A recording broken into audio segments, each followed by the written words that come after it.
ಮಾರ್ಕಂಡೇಯ ಪುರಾಣದಲ್ಲಿ ದತ್ತಾತ್ರೇಯನ ಮಹಿಮೆಯನ್ನು ವಿವರಿಸಿಕೊಂಡು ಹೋಗ್ತಾ ಇದ್ದಾರೆ.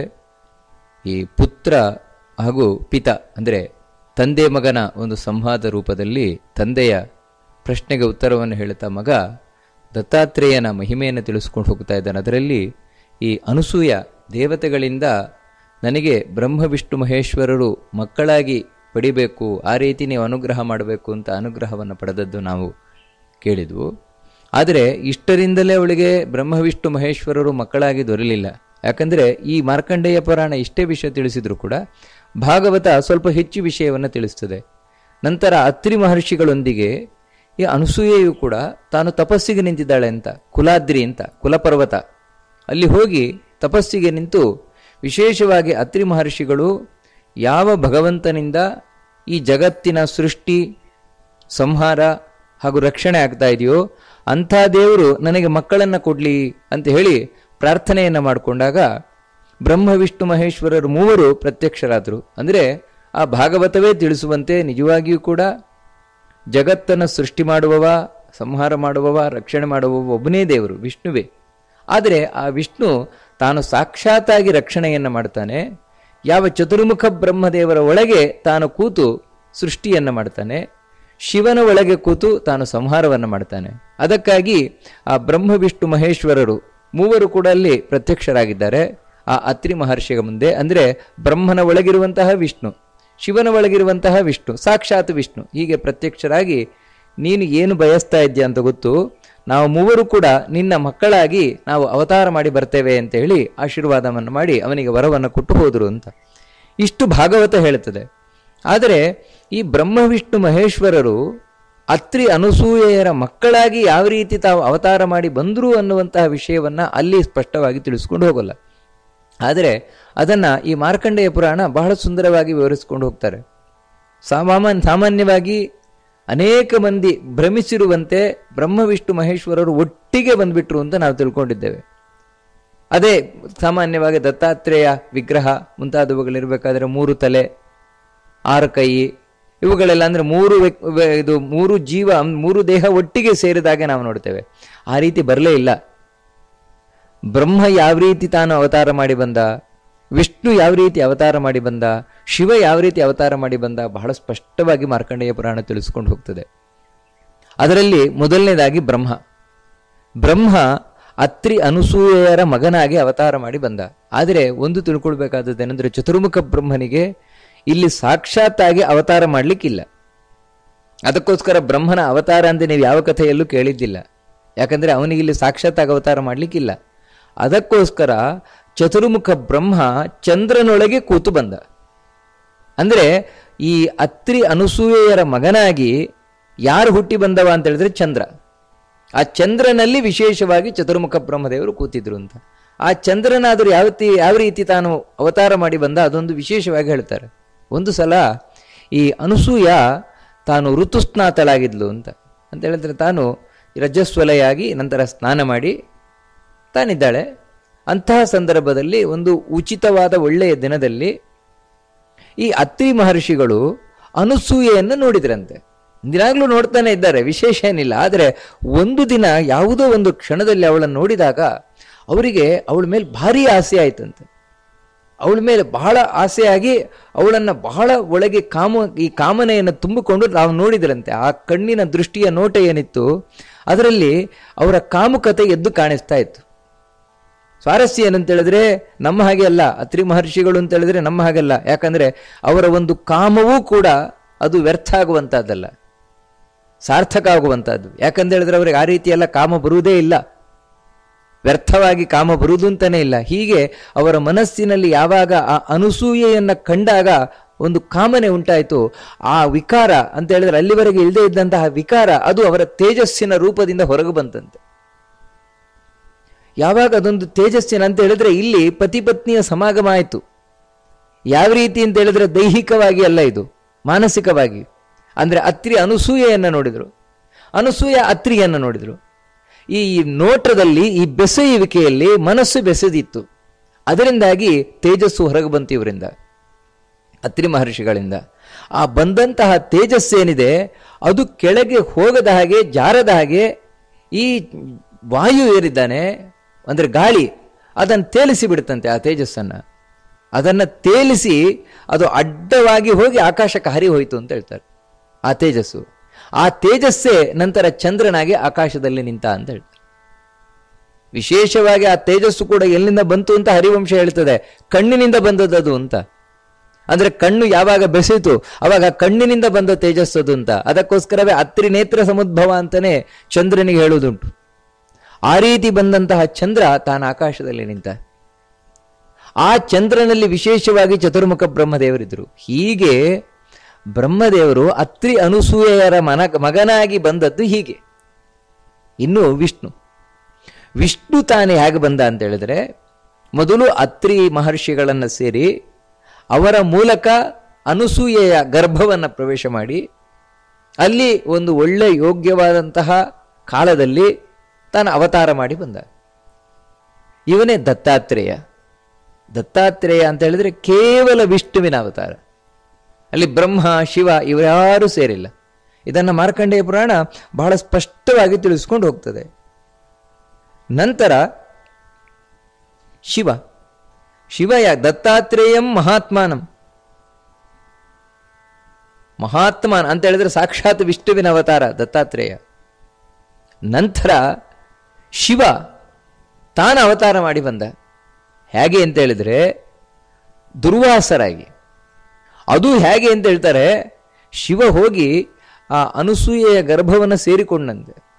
ಆದರೆ ಗರ್ಭವನ್ನು ಸೇರಿಕೊಂಡು ಒಂದೇ ವಾರದಲ್ಲೂ ಹೊರಗೆ ಬಂದಿದ್ದಾನಂತೆ. ಯಾಕಂತ ಹೇಳಿದ್ರೆ ಕೋಪ. ಇದನ್ನೇ ಹೇಳ್ತದೆ ಮಾರ್ಕಂಡೇಯ ಪುರಾಣ. ಏನು ಕೋಪ ಅಂತ ಹೇಳಿದ್ರೆ, ಹೊರಗಿನಿಂದ ಈ ಹೈಹಯ ವಂಶದವರು, ಈ ಹೈಹಯ ವಂಶ ಅಂತ ಹೇಳಿದ್ರೆ ಯಾದವ ವಂಶದ ಒಂದು ಕವಲದು. ಯಾದವ ವಂಶದ ಕವಲಾದಂತಹ ಹೈಹಯ ವಂಶದವರು ಏನೊಂದು ಅನ್ಯಾಯ ಮಾಡ್ತಾ ಇದ್ದಾರೆ ಲೋಕದಲ್ಲಿ ರಾಜರಾಗಿ, ಆ ಅನ್ಯಾಯವನ್ನು ವಿಶೇಷವಾಗಿ ಅತ್ರಿ ಮಹರ್ಷಿಗಳ ಮೇಲೆ ದೌರ್ಜನ್ಯ ನಡೆಸ್ತಾ ಇದ್ರಂತೆ ಹೈಹಯ ವಂಶದವರು. ಇದನ್ನು ನೋಡಿ ತಡೀಲಿಕ್ಕೆ ಸಾಧ್ಯವಾಗದೆ ಶಿವ ತಾನು ಅನುಸೂಯೆಯ ಗರ್ಭದಲ್ಲಿದ್ದವ, ಮತ್ತೆ ಅಷ್ಟು ಮಾತ್ರ ಅಲ್ಲ, ಗರ್ಭವಾಸದ ದುಃಖ ಏನಿದೆ ಒಳಗೆ ಅದನ್ನು ಅನುಭವಿಸ್ಲಿಕ್ಕಾಗದೆ ಒಂದೇ ವಾರದಲ್ಲಿ ಹೊಟ್ಟೆಯಿಂದ ಹೊರಗೆ ಬಂದಿದ್ದಾನೆ. ದುರ್ವಾಸರಾಗಿ ಬಂದಿದ್ದಾನಂತೆ. ಅಂತ ಹೇಳಿದ್ರೆ ದುರ್ವಾಸ ಒಳಗಿರ್ಲಿಕ್ಕೆ ಸಾಧ್ಯ ಇಲ್ಲ, ಆ ರೀತಿ ಹೊರಗೆ ಬಂದಿದ್ದಾರೆ ದುರ್ವಾಸರು. ಈ ರೀತಿ ಬಂದು ನಂತರ ಯಾರು ದುಷ್ಟರಿದ್ದಾರೆ ಆ ದುಷ್ಟರಿಗೆಲ್ಲ ತಾನು ನಾಶ ಮಾಡುವವರಾಗಿ ದುರ್ವಾಸರು ತಾವು ಸನ್ಯಾಸಿಗಳಾಗಿ ಅವಧೂತ ಚರ್ಯೆಯಿಂದ ತಾವು ಹೊರಟರು ಅಂತ ಹೇಳ್ತಾರೆ. ಸೀದಾ ಅಪ್ಪ ಅಮ್ಮನನ್ನು ಬಿಟ್ಟು ಹೊರಟೋದ್ರು. ಈ ದತ್ತಾತ್ರೇಯ ನಂತರ ಈ ಅವಧೂತ ಚರ್ಯೆಯಲ್ಲಿ ಇದ್ದಾರೆ ಅಂತ ಹೇಳ್ತಾರೆ. ಅವಧೂತ ಚರ್ಯೆಯಲ್ಲಿ ಅಂದರೆ ದತ್ತಾತ್ರೇಯ ನೋಡ್ಲಿಕ್ಕೆ ಬಹಳ ಸುಂದರ ಅಂತೆ, ಬಹಳ ಸುಂದರ ಋಷಿಕುಮಾರ. ಇದ್ದಕ್ಕಿದ್ದ ಹಾಗೆ ಅವಧೂತ ಚರ್ಯೆಯನ್ನು ಅವಲಂಬಿಸಿದ್ರು. ಏನದು ಅವಧೂತ ಚರ್ಯೆ ಅಂದರೆ, ಹೊರಗಿನಿಂದ ನೋಡಿದರೆ ನೀವು ಯಾರೋ ಹುಚ್ಚ ಅಂತ ಹೇಳಬೇಕು, ಅಥವಾ ಯಾರು ವ್ಯಭಿಚಾರಿ ಅಂತ ಹೇಳಬೇಕು, ಯಾರು ದುಷ್ಟ ಅಂತ ಹೇಳಬೇಕು, ಆ ರೀತಿ ಇರುವಂಥದ್ದು. ಒಳಗಿನಿಂದ ಮಹಾಜ್ಞಾನಿ. ಯಾಕೆ ಇಂಥ ಒಂದು ಅವಸ್ಥೆಯಲ್ಲಿ ದತ್ತಾತ್ರೇಯ ಇದ್ದ ಅಂತ ಹೇಳಿದ್ರೆ ಅದರ ಕಾರಣ ಹೇಳ್ತಾರೆ. ಯಾವಾಗ ದತ್ತಾತ್ರೇಯ ಅವತಾರ ಮಾಡಿ ಬಂದ, ಆ ದತ್ತಾತ್ರೇಯನ ತೇಜಸ್ಸು, ಅವನ ಜ್ಞಾನ, ಇದನ್ನೆಲ್ಲ ನೋಡಿ ಅಲ್ಲಿದ್ದಂತಹ ಎಲ್ಲ ಋಷಿಕುಮಾರರು ಕೂಡ ದತ್ತಾತ್ರೇಯನ ಹಿಂದೆಯೇ ತಿರುಗುತ್ತಾ ಇದ್ರಂತೆ. ಯಾವಾಗಲೂ ಕೂಡ ದತ್ತಾತ್ರೇಯನ ಹಿಂದೆಯೇ. ಈ ರೀತಿ ದತ್ತಾತ್ರೇಯನ ಹಿಂದೆಯೇ ತಿರುಗುತ್ತಾ ಇರುವಂತಹದ್ದು ದತ್ತಾತ್ರೇಯನಿಗೆ ಇಷ್ಟ ಆಗಲಿಲ್ವಂತೆ. ಯಾಕಂತ ಹೇಳಿದ್ರೆ, ನಾನು ಒಬ್ಬಂಟಿಕನಾಗಿರಬೇಕು, ಇವರಾರು ಬರಬಾರ್ದು. ಯಾಕಂದ್ರೆ ಇವರಿವಾಗ ನನ್ನ ದೇವರು ಅಂತ ತಿಳ್ಕೊಂಡು ನನ್ನಿಂದ ಬರ್ತಾ ಇದ್ದಾರೆ. ನಾನು ಈ ರೀತಿ ಆಗಬಾರ್ದು. ನಾನು ಬೇಕೇ ಬೇಕು ಅಂತ ಹೇಳುವವರಿಗೆ ಮಾತ್ರ ಸಿಗಬೇಕು, ಎಲ್ರಿಗೂ ನಾನು ಸಿಗಬಾರ್ದು. ಈ ರೀತಿ ಹೇಳಿದವರೇ ದತ್ತಾತ್ರೇಯ ಸೀದಾ ಹೋಗಿ ಒಂದು ಸರೋವರದೊಳಗೆ ಮುಳುಗಿಬಿಟ್ನಂತೆ. ಯಾಕಂದ್ರೆ ಇವರೆಲ್ಲ ಹೊರಟೋಗ್ಲಿ ಅಂತ. ಈ ರೀತಿ ಸರೋವರದಲ್ಲಿ ಮುಳುಗಿ 100 ವರ್ಷ ಕಳೀತಂತೆ, ಹೊರಗೆ ಬರಲೇ ಇಲ್ವಂತೆ ದತ್ತಾತ್ರೇಯ. ಈ ಋಷಿಕುಮಾರರು ಹೊರಗೆ ಕಾಯ್ತಾನೇ ಇದ್ದಾರಂತೆ, ಯಾವಾಗ ದತ್ತಾತ್ರೇಯ ಬರ್ತಾನೆ ಅಂತ. 100 ವರ್ಷ ಆದ್ಮೇಲೆ ಬಂದಾಗ ಇವರೆಲ್ಲ ಋಷಿಕುಮಾರರು ಹಾಗೆಯೇ ನಿಂತಿದ್ದಾರಂತೆ. ಇವರಿನ್ನೂ ಹೋಗಿಲ್ಲ. ತೊಡೆಯಲ್ಲಿ ಒಂದು ಹುಡುಗಿಯನ್ನು ಕೂರಿಸ್ಕೊಂಡು ಬಂದಿದ್ದಾರಂತೆ ದತ್ತಾತ್ರೇಯ. ಹುಡುಗಿಯನ್ನು ಕೂರಿಸ್ಕೊಂಡು ಬಂದು ಇವರಿಗೆಲ್ಲ ತೋರಿಸಕಂದ್ರೆ, ನಾನು ಸರಿ ಇಲ್ಲ, ನನ್ನ ನಡತೆ ಸರಿ ಇಲ್ಲ, ಯಾವುದೋ ಹುಡುಗಿ ಸಾವಾಸ ಮಾಡಿದ್ದೇನೆ, ಅದಕ್ಕಾದ್ರೂ ಇವ್ರು ಹೊರಟೋಗ್ತಾರೆ ನೋಡೋಣ ಅಂತ. ಕೇಳ್ತಾನೆ, ನೋಡಿ ಯಾವುದಾದ್ರು ಹುಡುಗಿ ಕರ್ಕೊಂಡ್ಬಂದಿದ್ದೇನೆ, ನಾನಿವಾಗ ಒಳ್ಳೆ ತಪಸ್ವಿ ಅಲ್ಲ, ಅದ್ರಿಗೆ ನನ್ನೊಟ್ಟಿಗೆ ಇರಬೇಡಿ, ನೀವು ಹೊರಟೋಗಿ ಅಂತ ಹೇಳ್ತಾನೆ ದತ್ತಾತ್ರೇಯ. ಆದರೂ ಕೂಡ ಅವ್ರು ಕೇಳಲಿಲ್ಲ.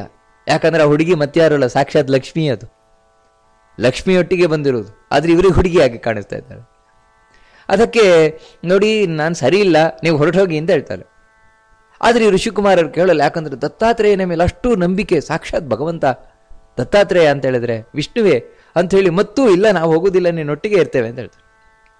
ಅಷ್ಟು ಸಾಕಾಗಲಿಲ್ಲ ಅಂತ ದತ್ತಾತ್ರೇಯ ಮದ್ಯಪಾನ ಮಾಡ್ಲಿಕ್ಕೆ ಶುರು ಮಾಡಿದ್ನಂತೆ, ಹೆಂಡ ಕುಡಿಲಿಕ್ಕೆ ಶುರು ಮಾಡಿದ್ನಂತೆ. ಅವಳೊಟ್ಟಿಗೆ ಸೇರಿಕೊಂಡು ಅವಳು ಹೆಂಡ ಕುಡಿತಾಳೆ, ಇವನು ಹೆಂಡ ಕುಡಿತಾನಂತೆ.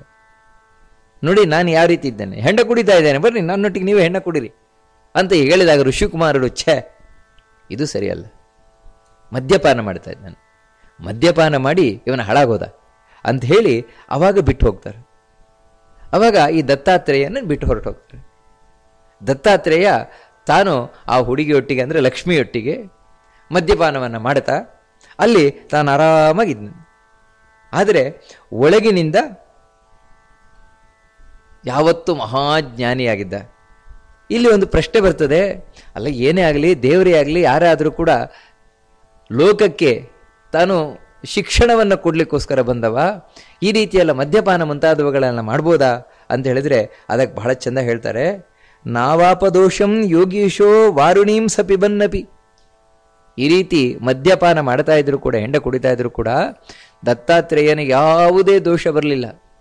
ದೋಷ ಬರಲಿಕ್ಕೆ ಸಾಧ್ಯವೂ ಇಲ್ಲ. ಯಾಕಂದರೆ ನಿರ್ದೋಷ, ಅದಕ್ಕೆ ಅವನನ್ನು ದೇವರು ಅಂತ ಕರೆಯುವುದು, ವಿಷ್ಣು ಅಂತ ಕರೆಯುವುದು. ಯಾಕಂದರೆ ಯಾರಲ್ಲೂ ಹುಡುಕಿದ್ರೆ ಒಂದೇ ಒಂದೂ ದೋಷ ಸಿಗಲ್ವೋ, ಸಕಲ ಗುಣಗಳಿಂದ ಪೂರ್ಣನಾಗಿದ್ದಾನೋ ಅವನೇ ದೇವರು. ಅದಕ್ಕೆ ಒಂದೊಂದು ಚೂರು ದೋಷವೇ ಬರಲಿಲ್ಲ. ಅಂತಾವಸಾಯಿ ವೇಶ್ಮಾಂತರ್ ಮಾತರಿಶ್ವಾ ಸ್ಪೃಶನ್ನಿವ ಸ್ಫುರಾನ್ ಪಿಬನ್ ಸಪತ್ನೀಕಃ ತಪಸ್ಥೇಪೇಸ ಯೋಗವಿತ್. ಹೇಗೆ ಅಂದರೆ ಬಹಳ ಚಂದ ಹೇಳ್ತಾರೆ.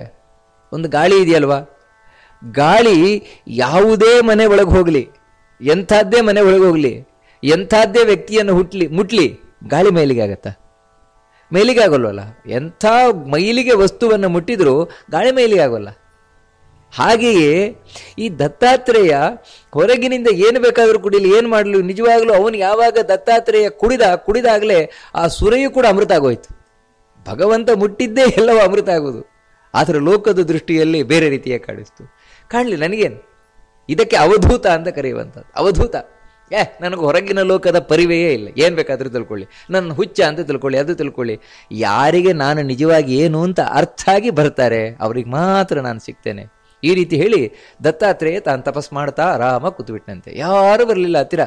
ಯಾಕಂದ್ರೆ ಎಲ್ಲರೂ ಕೂಡ ಏನು ತಿಳ್ಕೊಂಡ್ರೆ ಅವನು ಕುಡ್ಕ, ಅಯ್ಯೋ ಹೆಣ್ಣಿನ ಸವಾಸ ಬೇರೆ, ಯಾರ ಕಂಡ್ಕಂಡು ಹೆಣ್ಣಿನ ಸವಾಸ ಬೇರೆ, ಅವನು ಬೇಡ. ಮೊದಲು ಅವನ ಬಗ್ಗೆ ಭಾರಿ ಒಳ್ಳೆಯ ಭಾವನೆ ಇತ್ತು. ಈಗ ಯಾರು ಹತ್ತಿರ ಬರಲಿಲ್ಲ. ದತ್ತಾತ್ರೇಯ ತನ್ನಷ್ಟಕ್ಕೆ ತಾನು ತಪಸ್ಸು ಮಾಡ್ತಾ ಆರಾಮಾಗಿದ್ದಾನೆ. ಅಂಥ ಸಂದರ್ಭದಲ್ಲಿ ಹೈಹಯ ವಂಶದಲ್ಲಿ ಬಂದಂತಹ ರಾಜ ಕಾರ್ತವೀರ್ಯಾರ್ಜುನ. ಈ ಕಾರ್ತವೀರ್ಯಾರ್ಜುನನಿಗೆ ಪಟ್ಟಾಭಿಷೇಕ ಆಗುವಂತಹ ಸಂದರ್ಭ, ಅಂದರೆ ಅವನು ರಾಜ್ಯ ಭಾರವನ್ನು ವಹಿಸಿಕೊಳ್ಳುವಂತಹ ಸಂದರ್ಭ. ಅವನಿಗೆ ಬಹಳ ಒಂದು ಚಿಂತೆ ಆಯ್ತಂತೆ ಕಾರ್ತವೀರ್ಯಾರ್ಜುನನಿಗೆ. ಕೂಡಲೇ ತಾನು ಮಂತ್ರಿಗಳನ್ನೆಲ್ಲ ಕರೆದು ಹೇಳ್ತಾನೆ, ನಾನು ರಾಜ ಆಗೋಲ್ಲ ಅಂತ. ಯಾಕೆ ಅಂತ ಹೇಳಿದರೆ, ನಿಜವಾಗ್ಲೂ ರಾಜನಾದ ಮೇಲೆ ನನ್ನ ಕರ್ತವ್ಯ ಏನಿದೆ ಅದನ್ನು ನಾನು ನಿಭಾವಣೆ ಮಾಡಬೇಕಾಗ್ತದೆ. ನಿಜವಾಗ್ಲೂ ಜನ ಯಾಕೋಸ್ಕರ ನಮಗೆ ತೆರಿಗೆ ಕೊಡ್ತಾರೆ? ವ್ಯಾಪಾರಿಗಳು ತೆರಿಗೆ ಕೊಡ್ತಾರೆ, ಕೃಷಿ ಮಾಡುವವರು ತೆರಿಗೆ ಕೊಡ್ತಾರೆ. ನಮಗೆ ಯಾಕೋಸ್ಕರ ತೆರಿಗೆ ಕೊಡ್ತಾರೆ ಅಂತ ಹೇಳಿದ್ರೆ, ಆ ತೆರಿಗೆಯ ಹಣವನ್ನು ತಗೊಂಡು ನಮಗೆ ಸಂಪೂರ್ಣ ರಕ್ಷಣೆಯನ್ನು ಕೊಡಲಿ ಅಂತ. ಅಂದರೆ ರಾಜನಾದವನಿಗೆ ತೆರಿಗೆ ತಗೊಳ್ಳುವುದು ಬಹಳ ಮುಖ್ಯ ಅಲ್ಲ, ತಗೊಂಡ ಮೇಲೆ ಅವರಿಗೆ ಸಂಪೂರ್ಣ ರಕ್ಷಣೆಯನ್ನು ಕೊಡಬೇಕಾದದ್ದು ನನ್ನ ಕರ್ತವ್ಯ ಆಗಿರ್ತದೆ. ಆ ರೀತಿ ರಕ್ಷಣೆಯನ್ನು ಕೊಡ್ಲಿಕ್ಕೆ ನನ್ನ ಕೈಲಿ ಸಾಧ್ಯ ಆಗಲಿಲ್ಲ ಅಂತ ಹೇಳಿದ್ರೆ ಅವಾಗ ಇಷ್ಟಾಪೂರ್ತ ಅಂತ ಕರೀತಾರೆ. ಇಷ್ಟ ಅಂತ ಹೇಳಿದ್ರೆ ಯಜ್ಞ, ಯಾಗ, ದಾನ ಮುಂತಾದವುಗಳನ್ನೆಲ್ಲ ಮಾಡುವುದೇನಿದೆ ಇದನ್ನು ಇಷ್ಟ ಅಂತ. ಪೂರ್ತ ಅಂತ ಹೇಳಿದ್ರೆ ಅರವಟ್ಟಿಕೆಯನ್ನು ಕಟ್ಟಿಸುವುದು, ಇಂಥದ್ದೆಲ್ಲ ಏನಿದೆ, ಧರ್ಮಛತ್ರವನ್ನು ಇಡುವುದು, ಇವುಗಳನ್ನೆಲ್ಲ ಪೂರ್ತ ಅಂತ ಕರೀತಾರೆ. ಈ ಇಷ್ಟಾಪೂರ್ತಗಳೇನಿದೆ ಇದರಿಂದ ಬರುವಂತಹ ಪುಣ್ಯ ಎಲ್ಲ ಕಳ್ಕೊಂಡ್ಬಿಡ್ತಾನೆ ರಾಜ. ಯಾವಾಗ ಅಂತ ಹೇಳಿದ್ರೆ ತಾನು ತೆರಿಗೆಯನ್ನು ತಗೊಂಡು ಕೂಡ ಯಾರಿಗೆ ಏನು ಮಾಡಬೇಕೋ ಆ ರಕ್ಷಣೆಯನ್ನು ಕೊಡದೇ ಇದ್ದಂತಹ ಸಂದರ್ಭದಲ್ಲಿ. ನನಗಿವಾಗ ರಕ್ಷಣೆ ಕೊಡ್ಲಿಕ್ಕಾಗತ್ತಾ? ನಾನು ರಾಜನಾಗ್ತೇನೆ ಅಂತ ಹೇಳೋದು ಮುಖ್ಯ ಅಲ್ಲ, ಪ್ರಜೆಗಳಿಂದ ನಾನು ತೆರಿಗೆಯನ್ನು ತಗೊಳ್ಳೋದ್ರಲ್ಲೇನು ಕಮ್ಮಿ ಮಾಡೋದಿಲ್ಲ. ಆದರೆ ಆ ತೆರಿಗೆಯನ್ನು ತಗೊಂಡು ಆ ತೆರಿಗೆಯನ್ನು ಯಾಕೋಸ್ಕರ ಅಂದರೆ ವೇತನದ ದೃಷ್ಟಿಯಿಂದ ನಾನು ನಿಮ್ಮನ್ನೆಲ್ಲ ರಕ್ಷಣೆ ಮಾಡ್ತಾ ಇದ್ದೇನೆ. ಅದಕ್ಕೆ ನೀನು ನನಗೆ ಕೊಡುವ ಸಂಬಳ ಅಂದರೆ ರಾಜನಾದವನಿಗೆ ಪ್ರತಿಯೊಬ್ಬ ಪ್ರಜೆಯೂ ಕೂಡ ತೆರಿಗೆಯ ರೂಪದಲ್ಲಿ ಸಂಬಳ ಕೊಡ್ತಾನೆ. ನಮ್ಮನ್ನು ರಕ್ಷಣೆ ಮಾಡಬೇಕು ನೀನು ಅಂತ. ಅದಕ್ಕೋಸ್ಕರ ನಿನ್ನನ್ನು ರಾಜನ ಕೂರಿಸಿದ್ದೇವೆ ಅಂತ. ಅದಕ್ಕೋಸ್ಕರ ನಾನು ಆ ರಕ್ಷಣೆ ಮಾಡಲಿಕ್ಕೆ ಆಗೋದಿಲ್ಲ ನನಗಿವಾಗ, ಯಾಕಂದ್ರೆ ಅಂಥ ಸಾಮರ್ಥ್ಯ ಇಲ್ಲ ನನಗೆ. ಅದಕ್ಕಾಗಿ ನಾನೀಗ ರಾಜ್ಯಭಾರವನ್ನು ವಹಿಸಿಕೊಂಡು ಮತ್ತೆ ಪಾಪ ಮಾಡಲಿಕ್ಕೆ ತಯಾರಿಲ್ಲ. ನಾನಿವ ರಾಜ ಆಗಬೇಕು ಅಂತ ಹೇಳಿದರೆ ವಿಶೇಷವಾಗಿ ನಾನು ದೇವರ ಅನುಗ್ರಹವನ್ನು ಸಂಪಾದನೆ ಮಾಡಬೇಕು, ಪ್ರಜೆಗಳನ್ನು ರಕ್ಷಣೆ ಮಾಡುವಂತಹ ತಾಕತ್ತನ್ನು ನಾನು ಪಡಿಬೇಕು. ಹಾಗಿದ್ರೆ ಮಾತ್ರ ನನ್ನ ಕೈಯಲ್ಲಿ ಸಾಧ್ಯವಾಗುತ್ತೆ, ಇಲ್ಲದ್ರೆ ಸಾಧ್ಯವಾಗುವುದಿಲ್ಲ ನನಗೆ ಅಂತ ಹೇಳಿ ಚಿಂತಾಕ್ರಾತನಾಗಿ ಮಂತ್ರಿಗಳನ್ನು ಹೇಳಿದಾಗ, ಮಂತ್ರಿಗಳ ಪೈಕಿ ಒಬ್ಬ ಗರ್ಗ ಅಂತ, ಆ ಗರ್ಗ ಎಂಬಂತಹ ಮಂತ್ರಿ ಹೇಳ್ತಾನೆ, ರಾಜನ್ ನೀವೇನು ಯೋಚನೆ ಮಾಡಬೇಡಿ, ನಿಮ್ಮ ಮಾತು ಸರಿಯಾಗಿದೆ. ರಾಜನಾಗುವ ರಾಜನಾಗುವ ಒಂದು ವಿಶೇಷ ಶಕ್ತಿಯನ್ನು ಸಂಪಾದನೆ ಮಾಡಬೇಕು, ಹೌದು. ಅಂಥ ಒಂದು ವಿಶೇಷ ದೈವಾನುಗ್ರಹದಿಂದ ಮಾತ್ರ ಪ್ರಜೆಗಳಿಗೆ ಅವನು ರಕ್ಷಣೆಯನ್ನು ಒದಗಿಸ್ಲಿಕ್ಕೆ ಸಾಧ್ಯ, ನ್ಯಾಯವನ್ನು ಕೊಡ್ಲಿಕ್ಕೆ ಸಾಧ್ಯ, ಇಲ್ಲದ್ರೆ ಸಾಧ್ಯ ಆಗುವುದಿಲ್ಲ. ಅದಕ್ಕೆ ನೀವೇನು ಮಾಡಿ ಅಂತ ಹೇಳಿದ್ರೆ ದತ್ತಾತ್ರೇಯನನ್ನು ವಿಶೇಷವಾಗಿ ನೀವು ಆರಾಧನೆ ಮಾಡಿ ಅಂತ ಹೇಳ್ತಾನೆ ಗರ್ಗ ಎಂಬಂತಹ ಮಂತ್ರಿ. ದತ್ತಾತ್ರೇಯನ ಆರಾಧನೆಯಿಂದಾಗಿ ನೀವು ವಿಶೇಷವಾದ ಶಕ್ತಿಯನ್ನು ಪಡೀಲಿಕ್ಕೆ ಸಾಧ್ಯ ಉಂಟು. ಅಲ್ಲ, ದತ್ತಾತ್ರೇಯ ಎಲ್ಲಿದ್ದಾನೆ ಅಂತ ಹೇಳಿದ್ರೆ, ದತ್ತಾತ್ರೇಯ ಮಹಾತ್ಮಾನಂ ಸಹ್ಯದ್ರೋಣಿ ಕೃತಾಶ್ರಮಂ, ದತ್ತಾತ್ರೇಯ ಸಹ್ಯ ಪರ್ವತದ ಶ್ರೇಣಿಯಲ್ಲಿದ್ದಾನೆ ಅಂತ ಹೇಳ್ತಾರೆ. ಅಂತ ಹೇಳಿದ್ರೆ ನೋಡಿ, ಈ ಮಾತು ಮಾರ್ಕಂಡೇಯ ಪುರಾಣದ ಮಾತು ಏನ್ ತಿಳಿಸ್ತದೆ ಅಂದ್ರೆ, ಸಹ್ಯ ಪರ್ವತದ ಶ್ರೇಣಿ ಅಂತ ಹೇಳಿದ್ರೆ ಸಾಮಾನ್ಯ ನಮ್ಮ ಕರ್ನಾಟಕವೇ. ಕರ್ನಾಟಕದಲ್ಲೇ ದತ್ತಾತ್ರೇಯ ಇದ್ದಾನೆ ಅಂತ, ದತ್ತಾತ್ರೇಯರ ಆಶ್ರಮ ಅದೇ ಸಾಮಾನ್ಯ ದತ್ತಾಶ್ರಮ ಅಂತ ಈ ಬಾಬಾ ಬುಡನ್ಗಿರಿ ಅಂತ ಹೋಗ್ತಾರಲ್ವ, ಅಲ್ಲಿಯೇ ಇರ್ಬೋದು. ಯಾಕಂದ್ರೆ ಅದು ಸಹ್ಯ ಪರ್ವತದ ಶ್ರೇಣಿಯಲ್ಲೇ ಇರುವಂತದ್ದು. ಆ ದತ್ತ ಆಶ್ರಮ ಏನಿದೆ ಅಂದ್ರೆ ಸಹ್ಯ ಪರ್ವತದಲ್ಲಿರುವಂತಹದ್ದು, ಅಲ್ಲಿ ಹೋಗಿ ದತ್ತಾತ್ರೇಯನ ಅನುಗ್ರಹವನ್ನು ಪಡಿರಿ. ಅದರಿಂದಾಗಿ ನಿಮಗೆ ಸಕಲ ಈ ಸಮೃದ್ಧಿ ಆಗ್ತದೆ, ಒಳ್ಳೆ ಜನಗಳನ್ನ ರಕ್ಷಣೆ ಮಾಡುವ ಶಕ್ತಿ ದೊರೀತದೆ ನಿಮಗೆ. ಯಾಕಂದ್ರೆ ಹಿಂದೆ ದೇವತೆಗಳಿಗೆ ಹೀಗೆ ಆಗಿತ್ತು. ದೇವತೆಗಳು ಜಂಭ ಎಂಬಂತಹ ಒಬ್ಬ ದೈತ್ಯನ ಕಾಟದಿಂದ ಸಮಸ್ತತಮ ಐಶ್ವರ್ಯವನ್ನು ಕಳ್ಕೊಂಡು ದತ್ತಾತ್ರೇಯನಿಂದ ಮತ್ತೆ ಪಡೆದಿದ್ರು ಅಂತ ಹೇಳಿದಾಗ ಗರ್ಗ ಕಾರ್ತವೀರ್ಯ ಅರ್ಜುನ ಕೇಳ್ತಾನೆ, ದೇವತೆಗಳು ಕಳ್ಕೊಂಡದ್ದೇ ಹಾಗೆ ಮತ್ತೆ ದತ್ತಾತ್ರೇಯನಿಂದ ಹೇಗೆ ಪಡೆದ್ರು ಅಂತ. ಅದಕ್ಕೆ ಗರ್ಗ ಎಂಬಂತಹ ಮಂತ್ರಿ ಏನಿದ್ದಾನ ಕತೆ ಹೇಳ್ತಾರೆ. ಅದೇ ಜಂಭ ಒಬ್ಬ ಅಸುರ, ಉಳಿದ ಎಲ್ಲ ಅಸುರರೊಂದಿಗೆ ಸೇರಿಕೊಂಡು ದೈತ್ಯರೊಟ್ಟಿಗೆ ಸೇರಿಕೊಂಡು ದೇವತೆಗಳ ಮೇಲೆ ಯುದ್ಧಕ್ಕೆ ಬಂದ. ದೇವತೆಗಳಿಗೂ ದೈತ್ಯರಿಗೂ ಅನೇಕ ವರ್ಷಗಳ ಕಾಲ ಯುದ್ಧ ಆಯಿತು. ಅದರಲ್ಲಿ ಆ ದೈತ್ಯರ ಶಕ್ತಿಯ ಮುಂದೆ ದೇವತೆಗಳ ಶಕ್ತಿ ಕ್ಷೀಣ ಆಗೋಯ್ತು. ಸೋತೋದ್ರು ಅವರು. ಸೋತು ಹೋಗಿ ಏನು ಮಾಡಬೇಕು ಅಂತ ಕಂಗಾಲಾದಾಗ ಬೃಹಸ್ಪತ್ಯಾಚಾರ್ಯರು ದೇವತೆಗಳ ಗುರುಗಳು ಹೇಳ್ತಾರೆ, ನೀವು ಹೋಗಿ ದತ್ತಾತ್ರೇಯನನ್ನು ಆರಾಧನೆ ಮಾಡ್ರಿ ಅಂತ. ದತ್ತಾತ್ರೇಯನ ಆರಾಧನೆ ಮಾಡಿ ದತ್ತಾತ್ರೇಯನ ಅನುಗ್ರಹದಿಂದಾಗಿ ಮತ್ತೆ ನೀವು ರಾಜ್ಯವನ್ನು ಸಂಪಾದನೆ ಮಾಡ್ತೀರಿ ಅಂತ. ದೇವತೆಗಳು ದತ್ತಾತ್ರೇಯ ಇದ್ದಲ್ಲಿಗೆ ಬಂದರು. ಸಾರಸ್ಯ ಏನು ಅಂತ ಹೇಳಿದ್ರೆ, ದತ್ತಾತ್ರೇಯ ಕುಡ್ಕೊಂಡಿದ್ದಾನೆ, ಚೆನ್ನಾಗಿ ಕುಡಿದು ಮತ್ತಿನಿಂದ ಓಲಾಡ್ತಾ ಇದ್ದಾನಂತೆ. ಹೆಂಡತಿಯೊಟ್ಟಿಗೆ ಲಕ್ಷ್ಮಿಯೊಟ್ಟಿಗೆ ತಾನು ಓಲಾಡ್ತಾ ಇದ್ದಾನಂತೆ. ಸಾರಸ್ಯ ಏನಂದ್ರೆ, ದೇವತೆಗಳು ಬಂದವರೇ ಉದ್ಗೀಯಮಾನಂ ಗಂಧರ್ವೈಹಿ ದದೃಶುಶ್ಚ ಮಹಾತ್ಮಾನಂ ಶಾಂತಂ ಲಕ್ಷ್ಮ್ಯಾ ಸಮನ್ವಿತಂ ಉದ್ಗೀಯಮಾನಂ ಗಂಧರ್ವೈಹಿ ಸುರಾಪಾನರತಂ ಮುನಿಂ. ನಿಜವಾಗಲೂ ಕೂಡ ದತ್ತಾತ್ರೇಯ ತಾನು ತೂರಾಡ್ತಾ ಇದ್ರೆ ಕುಡಿದು ಗಂಧರ್ವರು ಹಾಡ್ತಾರಂತೆ, ಅಪ್ಸರವರೇ ನರ್ತನ ಮಾಡ್ತಾರಂತೆ. ದೇವತೆಗಳು ನೋಡಿದ್ರು. ತೇ ತಸ್ಯ ಗತ್ವಾ ಪ್ರಣತಿಂ ಚಕ್ರು ಸರ್ವಾರ್ಥ ಸಾಧನೀಂ. ದೇವತೆಗಳೆಲ್ಲ ಬಂದರು, ಕುಡಿದು ಮತ್ತನಾಗಿರುವಂತಹ ದತ್ತಾತ್ರೇಯನ ನಮಸ್ಕಾರ ಮಾಡಿದ್ರಂತೆ. ಆದ್ರೂ ದತ್ತಾತ್ರೇಯನಿಂದ ಏನು ಪ್ರತಿಕ್ರಿಯೆ ಇಲ್ಲ, ಯಾಕಂದ್ರೆ ಕುಡಿದು ಬಿಟ್ಟಿದ್ದಾನೆ, ಸಂಪೂರ್ಣ ಕುಡಿದಿದ್ದಾನೆ.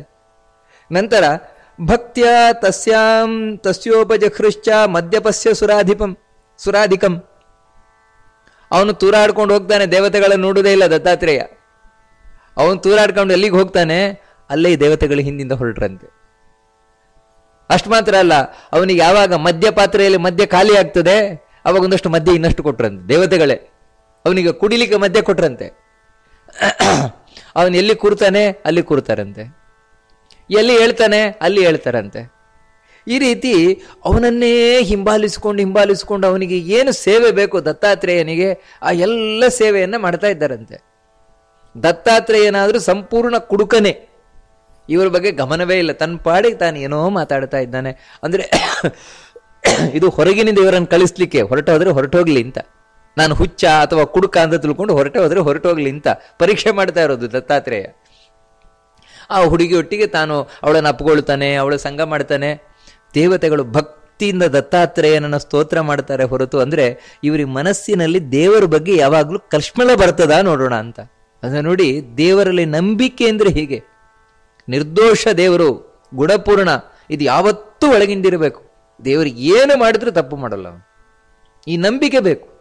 ಅದಿಲ್ವಾ ದೇವರ ಮೇಲೆ ನಾವು ಯಾವಾಗ ದೋಷಾರೋಪ ಮಾಡ್ತೇವೆ ಅಲ್ಲಿ ನಾವೇ ಕೆಳಗೆ ಬಿದ್ದು ಅಂತ.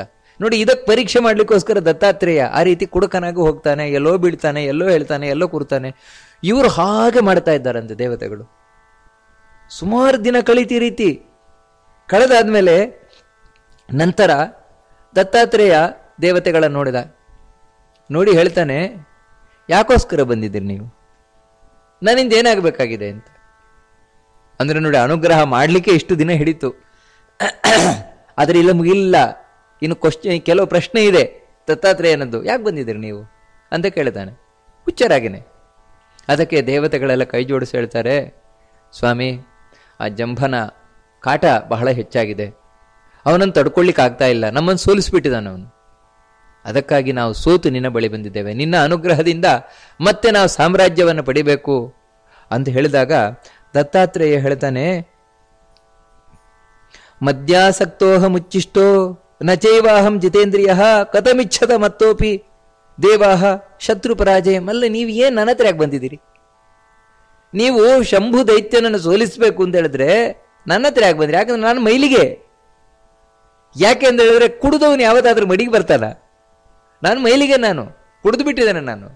ಅದಕ್ಕಾಗಿ ನನ್ನಂಥವನ ಹತ್ರ ಬಂದರೆ ನಿಮ್ಗೇನು ಆಗೋಲ್ಲ. ನೋಡಿ, ಯಾವತ್ತೂ ನಿಮ್ಗೆ ಅನುಗ್ರಹ ಮಾಡಬೇಕು ಅಂತ ಹೇಳಿದ್ರೆ ಒಳ್ಳೆ ಇಂದ್ರಿಯ ನಿಗ್ರಹ ಬೇಕು, ಒಳ್ಳೆ ತಪಸ್ಸು ಬೇಕು. ಅಂತ ಇಂದ್ರಿಯ ನಿಗ್ರಹ, ತಪಸ್ಸು ಇರುವಂತಹ ಜ್ಞಾನಿಗಳೇನಿದ್ದಾರೆ, ತುಂಬ ಮಡಿವಂತರ ಯಾರಿದ್ದಾರೆ, ಅವ್ರ ಹತ್ರ ಹೋಗ್ರಿ, ಅವ್ರ ಹತ್ರ ಕೇಳಬೇಕು. ನನ್ನ ಹತ್ರ ಯಾಕೆ ಬಂದಿದ್ದೀರಿ? ನಾನು ಮಹಾ ಮೈಲಿಗೆ ಅವನು ಅಂತ ದತ್ತಾತ್ರೇಯ ಹೇಳ್ತಾರಂತೆ. ಏನು ಹೇಳ್ತಾರೆ ನೋಡೋಣ ಇವರು ಅಂತ. ಅದಕ್ಕೆ ದೇವತೆಗಳ ಕೈ ಜೋಡಿಸ್ತಾರೆ, ಹೇಳ್ತಾರೆ, ಅನಘಸ್ತ್ವಂ ಜಗನ್ನಾಥ ನಲೇಪಸ್ತವ ವಿದ್ಯತೆ ವಿದ್ಯಾಕ್ಷಾಲನ ಶುದ್ಧಾಂತರ್ ನಿವಿಷ್ಟ ಜ್ಞಾನದೀಧಿತೆ. ಕೈ ಜೋಡಿಸಿ ಹೇಳ್ತಾರೆ, ಸ್ವಾಮಿ, ನಿನ್ನಲ್ಲಿ ದೋಷದ ಲೇಷವೂ ಇಲ್ಲ ಅಂತ ಹೇಳ್ತಾನೆ. ಯಾಕೆ ಅಂತ ಹೇಳಿದ್ರೆ, ಅನಘಸ್ತ್ವಂ, ನೀನು ಜಗತ್ತಿನ ಒಡೆಯ, ಇಡೀ ಜಗತ್ತಿನ ನಾಥ ನೀನು, ಒಡೆಯ ನೀನು. ನಿನ್ನಲ್ಲಿ ದೋಷ ಬಂತು ಅಂತ ಹೇಳಿದ್ರೆ, ನೀನು ಮೈಲಿಗೆಯಾದೆ ಅಂತ ಹೇಳಿದ್ರೆ ಇನ್ನು ಜಗತ್ತು ಮಡಿಯಾಗುವುದು ಹೇಗೆ? ಜಗತ್ತಿನಲ್ಲಿ ಯಾರಾದರೂ ಮಡಿಯಾಗುವುದು ಹೇಗೆ? ಯಾಕಂದ್ರೆ ಪವಿತ್ರಾಣಂ ಪವಿತ್ರಮ್ಯು ಅಂತ ಹೇಳಿದಾಗೆ ಯಾವುದೇ ಒಂದು ಪವಿತ್ರ ಆಗ್ಲಿಕ್ಕೆ, ಮಡಿ ಆಗ್ಲಿಕ್ಕೆ ಸಾಧ್ಯವೇ ಒಳಗೆ ದೇವರು ಬಂದು ಕೂತ್ಕೊಳ್ಳೋದು. ದೇವ್ರು ಯಾವಾಗ ಕೂತಿರ್ತಾನೆ ಆಗಲೇ ಮಡಿ, ದೇವರು ಹೊರಟೋದಾಗಲೇ ಮೈಲಿಗೆ ಆಗೋದು. ಹಾಗಿರ್ಬೇಕಾದ್ರೆ ನೀನು ಮೈಲಿಗೆ ಆಗೋದು ಎಲ್ಲಿಂದ ಅಂತ ಹೇಳ್ತಾರೆ. ನಲೇಪಸ್ತವ ವಿದ್ಯತೆ ಅಂತ ಹೇಳ್ತಾರೆ. ಸ್ವಾಮಿ, ನಿನಗೆ ಯಾವುದೇ ಒಂದು ದೋಷವೂ ಬಂದು ಅಂಟುಕೊಳ್ಳುವುದು ಅಂತಿಲ್ಲ, ಯಾವುದೇ ಒಂದು ಕಳೆ ಬಂದು ನಿನಗೆ ಅಂಟುಕೊಳ್ಳುವುದು ಅಂತಿಲ್ಲ. ನಿನ್ನ ನಾಮಸ್ಮರಣೆಯಿಂದಲೇ ಎಲ್ಲರ ಕೊಳೆಯೂ ಹೊರಟೋಗ್ತದಂತೆ. ಎಲ್ಲರೂ ಅದೇ ಅಪವಿತ್ರ ಪವಿತ್ರೋವ ಸರ್ವಾವಸ್ಥಾಂಗತೋಪಿವ ಯಸ್ಮರೇತ್ ಪುಂಡರೀಕಾಕ್ಷಂ ಸಭಾಖ್ಯಾಭ್ಯಂತರ ಶುಚಿ ಅಂತ ಹೇಳಿದಾಗೆ, ನಿನ್ನ ನಾಮಸ್ಮರಣೆಯಿಂದಲೇ ಎಂಥ ಮೈಲಿಗೆಯಾದವನು ಮಡಿಯಾಗ್ತಾನಂತೆ. ನಿನ್ನ ಚಿಂತನೆಯಿಂದಲೇ ಇನ್ನು ನೀನು ಮೈಲಿಗೆ ಆಗೋದು ಎಲ್ಲಿಂದ ಸ್ವಾಮಿ? ಅದನ್ನು ಹೇಳ್ತಾರೆ, ವಿದ್ಯಾಕ್ಷಾಲನ ಶುದ್ಧಾಂತರ್ ನಿವಿಷ್ಟ ಜ್ಞಾನದೀಧಿತೆ. ನೀನು ಜ್ಞಾನ ಸೂರ್ಯ. ಜ್ಞಾನ ಸೂರ್ಯ ಯಾವತ್ತಾದ್ರೂ ಮೈಲಿಗೆ ಆಗೋದಂತುಂಟ? ವಿದ್ಯೆ, ಸಮಸ್ತ ವಿದ್ಯೆಗಳು ನಿನ್ನಲ್ಲಿ ಅಡಗಿ ಕೂತಿದೆ. ಕೇವಲ ಲೋಕಕ್ಕೆ ತೋರಿಸಬಾರದು, ಬೇಕಾದವರು ಮಾತ್ರ ಬರಲಿ ಅಂತ ನೀನು ಈ ರೀತಿ ಮಾಡ್ತಾ ಇದ್ದೀಯ ಅಷ್ಟೇ ಅಂತ ಹೇಳಿ ನಿಜವಾಗಿ ಇವರು ಅರ್ಥ ಮಾಡ್ಕೊಂಡು ಹೇಳ್ತಾರೆ. ಅಷ್ಟಕ್ಕೆ ಬಿಡಲಿಲ್ಲ ದತ್ತಾತ್ರೇಯ. ಮತ್ತೆ ಕೇಳ್ತಾನೆ, ಸತ್ಯಮೇತ ಸುರ ವಿದ್ಯಾ ಮಮಾಸ್ತಿ ಸಮದರ್ಶಿನಃ ಅಸ್ಯಾಸ್ತು ಯೋಷಿಸ ಸಂಗಾತ್ ಅಹಂ ಉಚ್ಛಿಷ್ಟತಾಂ ಗತ. ಹೌದೌದೌದು, ನೀವು ಹೇಳಿ ಸರಿಯೇ, ನನ್ನಲ್ಲಿ ಎಲ್ಲ ವಿದ್ಯೆ ಇದೆ, ಜ್ಞಾನವೂ ಇದೆ. ಆದ್ರೆ ಏನ್ ಮಾಡ್ತೀರಿ, ಮನುಷ್ಯನಿಗೆ ಜ್ಞಾನ ವಿದ್ಯೆ ಇದ್ರೂ ಕೂಡ ಇಂಥ ಕೆಟ್ಟ ಹೆಣ್ಣಿನ ಸಹವಾಸ ಮಾಡಿದ್ರೆ ಹಾಳಾಗೋಗ್ಬಿಡ್ತಾನಲ್ವಾ? ನೋಡಿ, ನಾನು ಹೆಣ್ಣಿನ ಸಹವಾಸ ಮಾಡಿ ಹಾಳಾಗೋಗಿದ್ದೇನೆ. ಅಂಥವನನ್ನ ಹೆಣ್ಣಿನ ಸಹವಾಸ ಮಾಡಿ ಹಾಳಾಗಿ ಹೋದಂತಹ ವ್ಯಭಿಚಾರಿ, ಈ ವ್ಯಭಿಚಾರಿ ಹತ್ರ ನೀವು ಯಾಕೆ ಬಂದಿದ್ದೀರಿ ಅಂತ ಕೇಳ್ತಾನೆ ದತ್ತಾತ್ರೇಯ. ಮತ್ತೆ ಇವರಿಗೆ ದೇವತೆಗಳಿಗೆ ಏನ್ ಹೇಳ್ತಾರೆ ನೋಡೋಣ ಅಂತ. ಅದಕ್ಕೆ ದೇವತೆಗಳು ಹೇಳ್ತಾರೆ, ಸ್ತ್ರೀ ಸಂಗೋತಿ ದುಃಖಾಯ ಸಾತತ್ಯೇನ ಉಪಸೇವಿತಃ ಏವ ಮುಕ್ತಸ್ತತೋ ದೇವಾಃ ಪುನರ್ವಚನಮಬ್ರುವನ್ ಅನಘೇಯಂ ಮುನಿಶ್ರೇಷ್ಠ ಜಗನ್ಮಾತಾನ ದುಷ್ಯತಿ ಯಾಸಾ ವಿದ್ಯಾ ತವ ವಿಭೋ ಸರ್ವಜ್ಞಸ್ಯ ಹೃದಯ ಸ್ಥಿತ ಯಥಾಂಶುಮಾಲಾ ಸೂರ್ಯಸ್ಯ ದ್ವಿಜ ಚಾಂಡಾಲ ಸಂಗಿನಿ ನ ದುಷ್ಯತಿ ಜಗನ್ನಾಥ ತಥೇಯಂ ವರವರ್ಣಿನಿ. ಸ್ವಾಮಿ, ನೀನು ಯಾವತ್ತೂ ಕೂಡ ಮೈಲಿಗೆ ಆಗುವುದು ಅಂತಿಲ್ಲ, ಮೊದಲೇ ಹೇಳಿದ್ದೇವೆ. ಅನಘ ನೀನು, ಪಾಪ ದೂರನಾದವ, ದೋಷ ದೂರನಾದವ ನೀನು. ಎರಡು ಮಾತೇ ಇಲ್ಲ.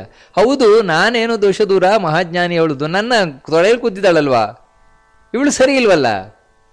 ಯಾಕಂತೇಳಿದ್ರೆ ಎಂಥ ದೊಡ್ಡ ಬ್ರಾಹ್ಮಣ ಆಗಿದ್ರು ಕೂಡ ಸೂಳೆ ಸಂಘ ಮಾಡಿದ್ರೆ ಹೋದ್ನಲ್ವ ಅವನು, ಅವನ ಬ್ರಾಹ್ಮಣ ಹೊರಟೋಯ್ತಲ್ವ, ಅವನ ಬ್ರಾಹ್ಮಣ್ಯ ಹೊರಟೋಯ್ತು. ಮತ್ತೇನು ಅವನ ಬ್ರಾಹ್ಮಣ ಅಂತ ಪೂಜೆ ಮಾಡ್ಲಿಕ್ಕಾಗತ್ತಾ? ಅವನು ದೊಡ್ಡವನಿರ್ಬೋದು, ಬೇಕಾದಾಗಿರ್ಬೋದು, ಆದರೆ ಸಂಘ ಮಾಡಿದ್ಯಾರದು? ಹಾಗೆ ಆಯ್ತಲ್ವ ನನ್ನ ಕತೆ. ಅಂದರೆ ಯಾರಿವಳು ಅಂತ ಹೇಳ್ತಾರೆ ದೇವತೆಗಳು. ಇವಳು ಯಾರೋ ಸಾಮಾನ್ಯ ಅಂತ ತಿಳ್ಕೊಂಡ್ರ? ಇಲ್ಲ, ನಮಗೆ ಗೊತ್ತುಂಟು ಇವಳು ಯಾರು ಅಂತ. ಬಹಳ ಚೆನ್ನಾಗಿ ಹೇಳ್ತಾರೆ ನೋಡಿ. ಜಗನ್ಮಾತಾ ನ ದುಷ್ಯತಿ, ಜಗತ್ತಿನ ತಾಯಿ ಇವಳು, ಸಾಕ್ಷಾತ್ ಲಕ್ಷ್ಮಿ ಇವಳು. ನಿನ್ನ ತೊಡೆಯಲ್ಲಿ ಕೂತಿರುವುದು ಯಾರೋ ಸಾಮಾನ್ಯ ಅಲ್ಲ, ಪಾಪರಹಿತಳಾದ, ದೋಷರಹಿತಳಾದಂತಹ ಸಾಕ್ಷಾತ್ ಲಕ್ಷ್ಮಿ ಇವಳು. ಇವಳು ಮತ್ಯಾರು ಅಲ್ಲ, ಸಕಲ ವಿದ್ಯಾಭಿಮಾನಿ, ಸಕಲ ವಿದ್ಯೆಗಳ ಅಭಿಮಾನಿ. ನಿನ್ನಲ್ಲಿ ಸಕಲ ವಿದ್ಯೆಗಳಿದೆ ಅಂದ್ರೆ ಅದರ ಅರ್ಥ ಏನು ಅಂದ್ರೆ ಅದರ ಅಭಿಮಾನಿನಿಯಾದ ಲಕ್ಷ್ಮಿಯ ಎಲ್ಲಾ ರೂಪಗಳು ನಿನ್ನಲ್ಲಿದೆ ಅಂತ. ಹಾಗಿರ್ಬೇಕಾದ್ರೆ, ಇಂಥ ಲಕ್ಷ್ಮಿ ನಿನ್ನೊಟ್ಟಿಗಿರ್ಬೇಕಾದ್ರೆ ಅವಳು ಹೇಗೆ ತಾನೇ ಮೈಲಿಗೆ ಆಗ್ತಾಳೆ? ಅದರಿಂದಾಗಿ ಸ್ವಾಮಿ, ಅದೆಲ್ಲ ನಾವು ಎಣಿಸುವುದೇ ಇಲ್ಲ ಅಂತ ಹೇಳ್ತಾರೆ. ಈ ಲಕ್ಷ್ಮಿಯ ಅನುಗ್ರಹಕ್ಕಾಗಿಯೇ ನಾವು ಕಾತುರರಾಗಿರುವಂಥವರು. ಅದಕ್ಕಾಗಿ ನೀನು ಆ ರೀತಿಯೆಲ್ಲ ತಿಳ್ಕೊಳ್ಳೇಬಾರದು. ನೀನೂ ನಿರ್ದೋಷನಾಗಿರುವವ, ಗುಣಪೂರ್ಣನಾಗಿರುವವ. ಈ ಲಕ್ಷ್ಮಿಯೂ ಕೂಡ ನಿರ್ದೋಷಳಾಗಿರುವಂಥವಳು. ಅದರಿಂದಾಗಿ ನೀನೇ ನಮಗೆ ಅನುಗ್ರಹವನ್ನು ಮಾಡಬೇಕು ಅಂತ ಹೇಳಿದಾಗ ಎಷ್ಟು ಚಂದ ಹೇಳ್ತಾರೆ ಅಂದರೆ, ಹೇಗೆ ಸೂರ್ಯನ ಕಿರಣ ಯಾವ ಮನೆಯನ್ನು ಪ್ರವೇಶ ಮಾಡಿದರೂ ಕೂಡ ಮೈಲಿಗೆ ಆಗುವುದಿಲ್ಲ, ಹಾಗೆಯೇ ನೀನು ಹೇಗಿದ್ರೂ ಮೈಲಿಗೆ ಆಗೋದಿಲ್ಲ ಸ್ವಾಮಿ ಅಂತ. ನೀನು ಲಕ್ಷ್ಮಿ, ನೀವಿಬ್ರು ಯಾವುದೇ ರೀತಿಯಿಂದ ಇದ್ರೂ ಕೂಡ ನೀವು ಮೈಲಿಗೆ ಆಗೋಲ್ಲ. ನಿಮ್ಮಲ್ಲಿ ದೋಷ ಬರೋಲ್ಲ, ನೀವು ನಿರ್ದೋಷರು. ನೀವು ನಿಮ್ಮನ್ನು ನೋಡಿಯೇ ದೋಷ ಹೊಡಿ ಹೋಗಿಬಿಡ್ತದೆ ಅಂತ ದೇವತೆಗಳು ಸ್ತೋತ್ರ ಮಾಡಿದಾಗ ಪ್ರಸನ್ನನಾದ ದತ್ತಾತ್ರೇಯ ಪ್ರಸನ್ನನಾಗಿ ಉಳಿದ ತನ್ನ ಅವತಾರದಲ್ಲಿ ವರ ಕೊಟ್ಟಾಗಲ್ಲ, ಹೋಗ್ರಿ ಅಂತ ಹೇಳ್ತಾನೆ. ಹೋಗಿ ನೀವು ದತ್ತಾತ್ರೇಯ, ಹೋಗಿ ಯುದ್ಧಕ್ಕೆ ಹೋಗ್ರಿ ಇಂದ. ಯುದ್ಧಕ್ಕೆ ಹೋಗಿ ಆ ದೈತ್ಯರಿದ್ದಾರಲ್ಲ ಅವ್ರು ಕರ್ಕೊಂಬನ್ನಿ ಅಂತ ಹೇಳ್ತಾನೆ. ನನ್ನೆದ್ರಿಗೆ ಕರ್ಕೊಂಬನ್ನಿ, ನನ್ನೆದ್ರಿಗೆ ಬಂದರೆ ಮತ್ತೆ ಮುಗೀತು ಅವ್ರ ಕಥೆ ಅಂತ ಹೇಳ್ತಾನೆ. ಇಷ್ಟು ಯಾವಾಗ ದತ್ತಾತ್ರೇಯ ರೂಪಿ ಭಗವಂತ ತಾನು ಆಶ್ವಾಸನೆಯನ್ನು ಕೊಟ್ಟ ಕೂಡಲೇ ದೇವತೆಗಳು ಹೋದ್ರು ಯುದ್ಧಕ್ಕೆ. ಜಂಭನ ಮೇಲೆ ಯುದ್ಧಕ್ಕೆ ಹೋಗಿ ಆ ಯುದ್ಧದಲ್ಲಿ ಮತ್ತೆ ಆ ಜಂಭಾಸುರ ಏನಿದ್ದಾನೆ, ಆ ಜಂಭಾಸುರನಿಂದ ಮತ್ತೆ ಸೋತು ಪೆಟ್ಟು ತಿಂದು ತಾವು ಓಡಿ ಬರ್ಲಿಕ್ಕೆ ಶುರು ಮಾಡಿದ್ದು ದತ್ತಾತ್ರೇಯನ ಹತ್ರ. ಹಿಂದಿನಿಂದ ಇವರನ್ನು ಹಿಂಬಾಲಿಸಿಕೊಂಡು, ಈ ದೇವತೆಗಳನ್ನು ಹಿಂಬಾಲಿಸಿಕೊಂಡು ಜಂಭನೆ ಮೊದಲಾದಂತಹ ದೈತ್ಯರೇನಿದ್ದಾರೆ ಅವರೆಲ್ಲ ಬಂದ್ರಂತೆ. ಎಲ್ಲಿವರೆಗೆ ಅಂತ ಹೇಳಿದ್ರೆ ದತ್ತಾತ್ರೇಯ ಇರುವವರೆಗೆ ಬಂದರು, ದೇವತೆಗಳು ಓಡಿ ಬಂದರು. ಆ ಜಂಭ ಮೊದಲಾದಂತಹ ದೈತ್ಯರೇನಿದ್ದಾರೆ ಬಂದವರೇ ದತ್ತಾತ್ರೇಯನನ್ನು ನೋಡ್ತಾರೆ. ಅವರಿಗೆ ದತ್ತಾತ್ರೇಯನಿಗಿಂತಲೂ ಅವನು ತೊಡೆಯಲ್ಲಿ ಕೂತಿದ್ದಾಳಲ್ವಾ ಅತ್ಯಂತ ಚೆಲುವೆ, ಅವಳನ್ನು ನೋಡಿದ ಕೂಡಲೇ ಅಯ್ಯೋ ಈ ಕುಡುಕನಿಗೆ ಯಾಕಿಂತ ಹುಡುಗಿ ಅಂತ ಶುರುವಾಯ್ತು ಅವರಿಗೆ. ಅಂದರೆ ದೇವತೆಗಳನ್ನು ಗೆಲ್ಲುವ ಆಸೆ ಹೊರಟೋಯ್ತು, ಹೆಣ್ಣಿನ ಆಸೆ ಶುರುವಾಯಿತು. ಯಾಕಂದ್ರೆ ಅವಳು ತ್ರಿಪುರ ಸುಂದರಿ, ಲಕ್ಷ್ಮೀ ಅಂದ್ರೆ ತ್ರಿಪುರ ಸುಂದರಿ. ಅವಳನ್ನು ಕಂಡು ಇವುಗಳಿಗೆ ಸಹಿಸಲಿಕ್ಕೆ ಆಗಲಿಲ್ಲ. ಕೂಡಲೇ ಜಂಭಾಸುರ ತಾನು ಆದೇಶ ಮಾಡಿದ, ಅವಳನ್ನು ಹೇಗಾದರೂ ಕರ್ಕೊಂಬನ್ನಿ ನನ್ನ ಹತ್ರ ಅಂತ ಹೇಳಿ ಹೊರಟೋದ. ಉಳಿದ ದೈತ್ಯರೆಲ್ಲ ಯೋಚನೆ ಮಾಡ್ತಾರೆ, ಓ ಇವಳು ನಮ್ಮ ರಾಜನಿಗೆ ಯೋಗ್ಯಳಾದವಳು, ಈ ಕುಡುಕನ ತೆಗೆದುಕೊಂಡು ಏನು ಮಾಡ್ತಾಳೆ ಇವಳು, ಬನ್ನಿ ಇವಳನ್ನ ಕರ್ಕೊಂಡು ಹೋಗೋಣ ಅಂತ ಹೇಳಿದ್ರು. ಹೇಳಿ ಅವಳನ್ನು ಬಲಾತ್ಕಾರದಿಂದ ತಾವು ಎಳೆದು ಪಲ್ಲಕ್ಕಿ ಒಳಗೆ ಕೂರಿಸ್ಕೊಂಡ್ರಂತೆ. ದತ್ತಾತ್ರೇಯ ಏನು ಮಾತಾಡ್ತಾ ಇಲ್ಲ, ಸುಮ್ಮನೆ ಕೂತಿದ್ದಾನೆ. ಪಲ್ಲಕ್ಕಿ ಕೂರಿಸ್ಕೊಂಡು ಆ ಪಲ್ಲಕ್ಕಿಯನ್ನು ತಲೆ ಮೇಲೆ ಹೊತ್ಕೊಂಡು ಹೋದ್ರಂತೆ ಎಲ್ಲರೂ ಕೂಡ. ಯಾವಾಗ ತಲೆ ಮೇಲೆ ಹೊತ್ಕೊಂಡು ಹೋಗ್ತಾ ಇದ್ದಾರೆ, ದತ್ತಾತ್ರೇಯ ನಕ್ಕು ಎಲ್ಲ ದೇವತೆಗಳಿಗೆ ಹೇಳ್ತಾನೆ, ಮುಗಿತಿನ್ ದೈತ್ಯರ ಕಥೆ ಅಂತ. ಯಾಕಂತ ಹೇಳಿದ್ರೆ ಇವರು ಲಕ್ಷ್ಮಿಯನ್ನ ತಲೆ ಮೇಲೆ ಹೊತ್ಕೊಂಡ್ರು, ಲಕ್ಷ್ಮಿಯನ್ನ ತಲೆ ಮೇಲೆ ಹೊತ್ಕೊಂಡ್ರು ಅಂದ್ರೆ ಇವರ ಕಥೆ ಮುಗೀತು ಅಂತ ಹೇಳ್ತಾರೆ. 7 ಸ್ಥಾನವನ್ನ ಬಿಟ್ಟು 8ನೆಯ ಸ್ಥಾನವಾದ ತಲೆಯಲ್ಲಿ ಯಾವಾಗ ಲಕ್ಷ್ಮಿಯನ್ನು ಹೊತ್ಕೊಂಡ್ರು ಸರ್ವನಾಶ ಅಂತ ಅದರ ಅರ್ಥ ಅಂತ ಹೇಳ್ತಾರೆ. ದಿಷ್ಟ್ಯಾಚ ಹಂತ ದೈತ್ಯಾನ ಮೇಷ ಲಕ್ಷ್ಮಿ ಶಿರೋಗತ, ನಿಮ್ಮ ಅದೃಷ್ಟ ಲಕ್ಷ್ಮಿ ತಲೆ ಮೇಲೆ ಕೂತ್ ಬಿಟ್ಟಿದ್ದಾಳೆ ಅಂತ. ಇವ್ರಿಗೆ ಅರ್ಥ ಆಗಲಿಲ್ಲ, ದೇವತೆಗಳೆಲ್ಲ ತಲೆ ಮೇಲೆ ಕೂತ್ರೆ ವಿಶೇಷ ಅಲ್ವಾ, ದೇವತೆಗಳೆಲ್ಲ ತಲೆ ಮೇಲೆ ಹೊತ್ಕೊಂಡು ಹೋಗ್ತೇವೆ ನಾವು, ಹಾಗಿರಬೇಕಾದ್ರೆ ತಲೆ ಮೇಲೆ ಕೂತಿದ್ದಾಳೆ ಸರ್ವನಾಶ ಆಗ್ತದೆ ಅಂತ ಹೇಳ್ತಾರಲ್ವಾ, ಏನು ಕತೆ ಅಂತ ದೇವತೆಗಳು ಕೇಳ್ತಾರೆ. ಏನು 7 ಸ್ಥಾನ ಬಿಟ್ಟು 8ನೇ ಸ್ಥಾನದಲ್ಲಿ ಕೂತಿದ್ದಾಳೆ ಲಕ್ಷ್ಮಿ ಅಂತ ಹೇಳ್ತಿರಲ್ವಾ, ಏನು ಕತೆ ದತ್ತಾತ್ರೇಯರೇ, ನಮಗೆ ಗೊತ್ತಾಗ್ತಾ ಇಲ್ಲ ಅಂತ ದೇವತೆಗಳು ಹೇಳಿದಾಗ ದತ್ತಾತ್ರೇಯ ಹೇಳ್ತಾನೆ, ನೋಡಿ ಲಕ್ಷ್ಮಿ ಮನುಷ್ಯನ ಒಂದೊಂದು ಭಾಗದಲ್ಲಿ ಯಾವಾಗ ಕೂರ್ತಾಳೆ ಅವಾಗ ಒಂದೊಂದು ಫಲವನ್ನು ಕೊಡ್ತಾಳೆ ಅಂತ. ಮೊದಲನೇದಾಗಿ ನೃಣಾಂ ಪಾದಸ್ಥಿತ ಲಕ್ಷ್ಮೀ ನಿಲಯಂ ಸಂಪ್ರಯಚ್ಛತಿ. ಯಾವಾಗ ಮನುಷ್ಯನ ಒಬ್ಬ ವ್ಯಕ್ತಿಯ ಪಾದದಲ್ಲಿ ಲಕ್ಷ್ಮಿ ಸನ್ನಿಹಿತಳಾಗ್ತಾಳೆ ಆಗ ಅವನು ನಿಲಯಂ ಸಂಪ್ರಯಚ್ಛತಿ, ಅವಳು ಮನೆಯನ್ನು ಕೊಡ್ತಾಳೆ, ಇವನಿಗೆ ಆಶ್ರಯವನ್ನು ಕೊಡ್ತಾಳೆ. ಲಕ್ಷ್ಮಿ ಪಾದದಲ್ಲಿ ಕೂತವಳು ಅಂತ ಹೇಳಿದರೆ ಪಾದದಲ್ಲಿ ಯಾವಾಗ ಲಕ್ಷ್ಮಿ ಬಂದು ಸನ್ನಿಹಿತಳಾದ್ಲು ಆಗ ಇವನು ಜೀವನದಲ್ಲಿ ನಿಂತ ಅಂತ ಅರ್ಥ. ಪಾದದವನ್ನ ಊರಿ ನಿಂತ ಅಂತ ಹೇಳಿದ್ರೆ ಸೆಟ್ಲಾದ ಅಂತ, ಜೀವನದಲ್ಲಿ ಒಂದು ಮನೆಯನ್ನೆಲ್ಲ ಕಟ್ಟುವಾಗೆ ಆಯ್ತು ಇವನಿಗೆ ಅಂತ. ಅದಕ್ಕೆ ಪಾದದಲ್ಲಿ ಲಕ್ಷ್ಮಿ ಇದ್ದಾಳೆ ಅಂತ ಹೇಳುವುದು. ಅದರಿಂದಾಗಿ ಚುರುಕಾಗಿ ಓಡಾಡ್ತಾನೆ, ಕೆಲಸವನ್ನ ಮಾಡ್ತಾನೆ, ಇದೆಲ್ಲ ಮಾಡ್ತಾನೆ ಲಕ್ಷ್ಮಿ ಇರುವುದರಿಂದಾಗಿ. ಅದೇ ಲಕ್ಷ್ಮಿ ಯಾವಾಗ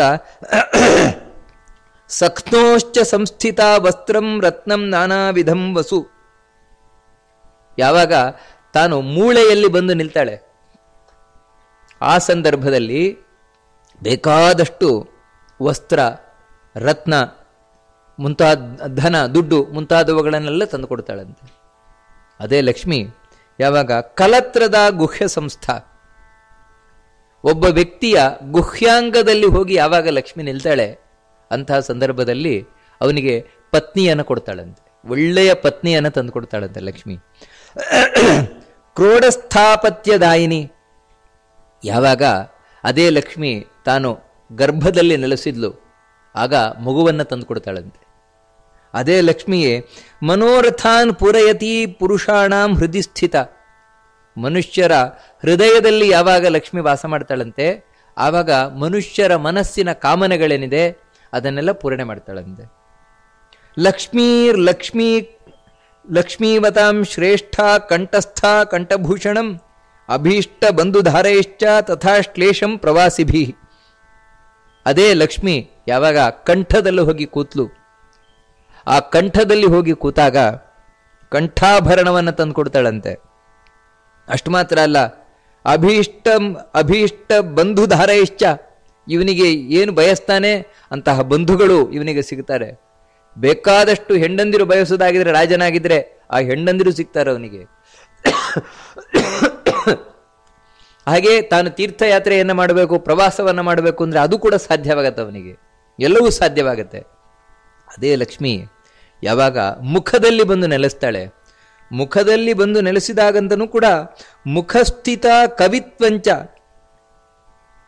ಯಚ್ಛತ್ ಯುಧದಿ ಸಂಭವ ಅಂತ ಹೇಳ್ತಾಳೆ. ಒಳ್ಳೆ ಜ್ಞಾನವನ್ನು ಕೊಡ್ತಾಳೆ ಅವನಿಗೆ.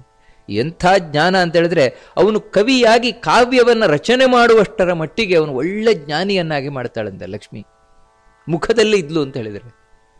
ಇದೇ ಲಕ್ಷ್ಮೀ ಹೃದಯ ಅಂತ. ಆ ಲಕ್ಷ್ಮೀ ಹೃದಯದಲ್ಲಿ ಒಂದೊಂದು ಅಂಗದಲ್ಲಿ ಲಕ್ಷ್ಮಿಯನ್ನ ಧ್ಯಾನ ಮಾಡ್ಕೊಂಡು ಬರುವುದಲ್ಲಿ, ಲಕ್ಷ್ಮಿ ನನ್ನ ಇಂಥ ಸ್ಥಾನದಲ್ಲಿ ನಿಂತ್ಕೋ, ಇಂಥ ಸ್ಥಾನದಲ್ಲಿ ನಿಂತ್ಕೋ, ನನಗೆ ಇದನ್ನು ಕೊಡು, ಇದನ್ನು ಕೊಡು ಅಂತ. ಕಾರಣ ಏನು ಅಂತ ಹೇಳಿದ್ರೆ ಇಂತಿಂಥ ಜಾಗದಲ್ಲಿ ಲಕ್ಷ್ಮಿ ಇದ್ದಾಗ ಒಬ್ಬ ವ್ಯಕ್ತಿಯ ದೇಹದಲ್ಲಿ ಇಂತಿಂಥ ಫಲವನ್ನು ಕೊಡ್ತಾಳೆ ಅಂತ. ಅದೇ ಲಕ್ಷ್ಮಿಯೇ ಯಾವಾಗ ತಲೆಗೆ ಹೋದ್ಲು ಅಂತ ಹೇಳಿದ್ರೆ ಆಗ ಶಿರೋಗತ ಸಂತ್ಯಜತಿ ತಥೋನ್ಯಂ ಯಾತಿ ಚಾಶ್ರಯಂ, ಯಾವಾಗ ಅವಳ ತಲೆಯಲ್ಲಿ ಹೋಗಿ ಕೂತ್ಲು ಅವಾಗ ಇವನನ್ನು ಬಿಟ್ಟು ಇನ್ನೊಬ್ಬರ ಹತ್ರ ಹೋದ್ಲು ಅಂತ ಅರ್ಥ ಅಂತ. ಅಲ್ಲ, ತಲೆಯಲ್ಲಿ ಕೂತಾಗ ನಿಜವಾಗ್ಲೂ ಕೂಡ ಶ್ರೇಷ್ಠ ಅಲ್ವಾ ಅಂತ ಹೇಳ್ಬೋದು. ನೋಡಿ, ಬೇರೆ ಯಾವುದಾದ್ರೂ ತಲೆಯಲ್ಲಿ ಕೂತ್ರೆ ಶ್ರೇಷ್ಠ, ಆದರೆ ಈ ಶ್ರೀಮಂತಿಕೆ ಇದೆ ನೋಡಿ, ಶ್ರೀಮಂತಿಕೆ ಎನ್ನುವುದು ಯಾವತ್ತೂ ತಲೆಗೆ ಹೋಗಬಾರ್ದು. ಅದೇ ಇಂಗ್ಲಿಷ್ನಲ್ಲಿ ಹೆಡ್ ವೇಟ್ ಅಂತ ಹೇಳ್ತೇವಲ್ವ. ನೋಡಿ, ಶ್ರೀಮಂತಿಕೆ ಅನ್ನುವಂಥದ್ದು ಯಾವಾಗ ಹೆಡ್ ವೇಟಿಗೆ ಕಾರಣ ಆಯಿತು ಅದೇ ಅಹಂಕಾರ ಅಂತ ಹೇಳೋದು. ಯಾವುದೇ ಒಂದನ್ನು ಹೊತ್ತಾಗ ಹೆಡ್ ವೇಟ್ ಆಗ್ತದಲ್ವ, ಅದೇ ಜಂಭ, ಅಹಂಕಾರ. ಇವೆಲ್ಲ ಯಾವಾಗ ಶ್ರೀಮಂತಿಕೆ ಎನ್ನುವುದು ಯಾವಾಗ ಅಹಂಕಾರ ಮುಂತಾದವುಗಳನ್ನು ಒಬ್ಬ ವ್ಯಕ್ತಿಗೆ ತಂದು ಕೊಡುತ್ತು, ಅದರ ಅರ್ಥ ಏನಂತ ಹೇಳಿದ್ರೆ ಅವನಲ್ಲಿರುವಂತಹ ಒಳ್ಳೆ ನಡತೆ ಹೋಯಿತು ಅಂತ ಅರ್ಥ. ಅದೇ ಲಕ್ಷ್ಮಿ ಸನ್ನಡತೆ, ದೈವೀ ಸಂಪತ್ತು ಅಂತ ಭಗವದ್ಗೀತೆ ಕರೀತದೆ. ಅದು ಹೋಯ್ತು ಅಂದ್ರೆ ವ್ಯಕ್ತಿಯ ಕಥೆ ಮುಗೀತು ಅಂತ. ನೋಡಿ, ಇವಾಗ ಈ ದೈತ್ಯರ ಕಥೆ ಹಾಗಾಗಿದೆ. ಇಲ್ಲಿಯವರೆಗೆ ಲಕ್ಷ್ಮಿ ಅವರ ಬೇರೆ ಬೇರೆ ಅಂಗಾಂಗಗಳಲ್ಲಿ ನಿಂತಿದ್ಲು. ಯಾವಾಗ ತಲೆ ಮೇಲೆ ಹೊತ್ಕೊಂಡ್ರಿ ಇವರು, ಇನ್ನು ಅವ್ರ ಕತೆ ಮುಗೀತು ಅಂತ, ಇನ್ನು ನೀವು ಯುದ್ಧಕ್ಕೆ ಹೋಗಿ ಅಂತ ಹೇಳ್ತಾನೆ ದತ್ತಾತ್ರೇಯ. ನೀವು ಯುದ್ಧಕ್ಕೆ ಹೋದ್ರೆ ಆರಾಮಾಗಿ ಅವರನ್ನು ಗೆಲ್ಬಹುದು, ಯಾಕಂದ್ರೆ ಲಕ್ಷ್ಮಿ ಅವರನ್ನು ಬಿಟ್ಟಾಗಿದೆ ಈಗ ಅಂತ. ಈಗ ದೇವತೆಗಳೆಲ್ಲರೂ ಆ ಜಂಭಾಸುರನ ಮೇಲೆ ಯುದ್ಧಕ್ಕೆ ಹೋದ್ರು. ಯುದ್ಧಕ್ಕೆ ಹೋಗಿ ಅವರು ಅನಾಯಾಸವಾಗಿ ಗೆಲುವನ್ನು ಪಡೆದ್ರು. ಜಯಶ್ರೀ ಅದನ್ನು ಸಂಪಾದನೆ ಮಾಡಿದ್ರು. ಹೇಗಂತ ಹೇಳಿದ್ರೆ ಲಕ್ಷ್ಮಿ ತಲೆ ಮೇಲೆ ಕೂತದ್ರಿಂದ. ನೋಡಿ, ಈ ಕಾರಣದಿಂದ ತಲೆ ಮೇಲೆ ಯಾವತ್ತೂ ಲಕ್ಷ್ಮಿಯನ್ನು ಕೂರಿಸ್ಕೊಳ್ಬಾರ್ದು ಅನ್ನೋದು ಸ್ಪಷ್ಟವಾಗಿ ಗೊತ್ತಾಗ್ತದೆ. ಇದನ್ನೇ ಆ ಗರ್ಗ ಮಂತ್ರಿ ಹೇಳ್ತಾನೆ, ತಲೆಯ ಮೇಲೆ ಲಕ್ಷ್ಮಿಯನ್ನು ಕೂರಿಸಿಕೊಂಡು ದೈತ್ಯರು ಎಲ್ಲವನ್ನ ಕಳ್ಕೊಂಡ್ರು ಅಂತ. ಮತ್ತೆ ದೇವತೆಗಳೆಲ್ಲರೂ ಬಂದ್ರು, ದತ್ತಾತ್ರೇಯನ ಹತ್ರ ಬಂದರು. ಸ್ವಾಮಿ, ನಿನ್ನ ಅನುಗ್ರಹದಿಂದಾಗಿ ನಾವು ಮರಳಿ ಸಂಪತ್ತನ್ನೆಲ್ಲ ಪಡೆದಿದ್ದೇವೆ ಅಂತ ದತ್ತಾತ್ರೇಯನನ್ನ ಸ್ತೋತ್ರ ಮಾಡ್ತಾರೆ. ಜಯಕೃಷ್ಣ ಜಗನ್ನಾಥ, ದೈತ್ಯಾಂತಕ ಹರಪ್ರಭೋ, ನಾರಾಯಣ ಅಚ್ಯುತಾನಂತ, ವಾಸುದೇವಾಕ್ಷಯಾಜರ ತತ್ಪ್ರಸಾದಾತ್ ಸುಖಂ ಲಕ್ಷ್ಮೀ ರಾಜ್ಯಂ ಸಂಪಜ್ಜನಾರ್ದನ. ಹೇ ಸ್ವಾಮಿ ಕೃಷ್ಣ, ಜನಾರ್ದನ, ದೈತ್ಯಾಂತಕ, ನಿನ್ನ ಅನುಗ್ರಹದಿಂದಾಗಿ ನಾವು ಮತ್ತೆ ಎಲ್ಲವನ್ನ ಪಡೆದಿದ್ದೇವೆ ಅಂತ ಹೇಳಿ ದೇವತೆಗಳು ಸ್ತೋತ್ರ ಮಾಡ್ತಾರೆ. ಅಂದ್ರೆ ಈ ಸ್ತೋತ್ರದಿಂದ ಸ್ಪಷ್ಟ ಏನಂತ ಹೇಳಿದ್ರೆ, ದತ್ತಾತ್ರೇಯ ಅಂದ್ರೆ ಕೇವಲ ವಿಷ್ಣುವಿನ ಅವತಾರ. ಅಲ್ಲಿ ಶಿವ ಇದ್ದಾನೆ, ಬ್ರಹ್ಮ ಇದ್ದಾನೆ. ಯಾಕಂದ್ರೆ ನೋಡಿ, ಇಲ್ಲಿ ಶಿವನ ಸ್ತೋತ್ರವೂ ಇಲ್ಲ, ಬ್ರಹ್ಮನ ಸ್ತೋತ್ರವೂ ಇಲ್ಲ. ದತ್ತಾತ್ರೇಯ ಅಂದ್ರೆ ಕೇವಲ ವಿಷ್ಣುವಿನ ಸ್ತೋತ್ರ, ವಿಷ್ಣುವಿನದ್ದೇ ಅವತಾರ ಅಂತ ಮಾರ್ಕಂಡೇಯ ಪುರಾಣ ಸ್ಪಷ್ಟವಾಗಿ ಹೇಳ್ತದೆ. ಈ ರೀತಿ ಆ ದೇವತೆಗಳು ಸ್ತೋತ್ರ ಮಾಡಿ ಹೊರಟೋದ್ರು. ಇಷ್ಟು ಕಥೆಯನ್ನ ಗರ್ಗ ಅನ್ನುವಂತಹ ಮಂತ್ರಿ ಕಾರ್ತವೀರ್ಯಾರ್ಜುನನಿಗೆ ತಿಳಿಸ್ತಾ, ನೀನು ಕೂಡ ಹೋಗು, ದತ್ತಾತ್ರೇಯನ ಅನುಗ್ರಹದಿಂದಾಗಿ ಮತ್ತೆ ನೀನು ವಿಶೇಷ ಶಕ್ತಿಯನ್ನು ಸಂಪಾದನೆ ಮಾಡ್ಲಿಕ್ಕೆ ಸಾಧ್ಯ ಉಂಟು ಅಂತ. ಮುಂದೆ ಈ ಗರ್ಗನ ಮಾತನ್ನು ಕೇಳಿಕೊಂಡು ದತ್ತಾತ್ರೇಯನ ಬಳಿ ಕಾರ್ತವೀರ್ಯಾರ್ಜುನ ಹೋಗ್ತಾನೆ. ಆದರೆ ದತ್ತಾತ್ರೇಯನ ಅನುಗ್ರಹ ಪಡೆಯುವುದು ಅಂತ ಹೇಳಿದ್ರೆ ಅಂತ ಸಾಮಾನ್ಯದ ವಿಷಯ ಅಲ್ಲ. ಯಾಕಂದ್ರೆ ಯಾವಾಗಲೂ ಹುಚ್ಚ ಕುಡುಕನಾಗೇ ಇರುವುದು. ಈ ಕಾರ್ತವೀರ್ಯಾರ್ಜುನ ಯಾವ ರೀತಿ ದತ್ತಾತ್ರೇಯನ ಅನುಗ್ರಹ ಪಡೆದ, ಇದನ್ನೆಲ್ಲ ಮುಂದೆ ತಿಳಿಸ್ಕೊಂಡು ಹೋಗ್ತಾರೆ. ಅದೇನಂತ ಮತ್ತೆ ಮುಂದೆ ನೋಡೋಣ. ಶ್ರೀಕೃಷ್ಣ ಅರ್ಪಣಂ.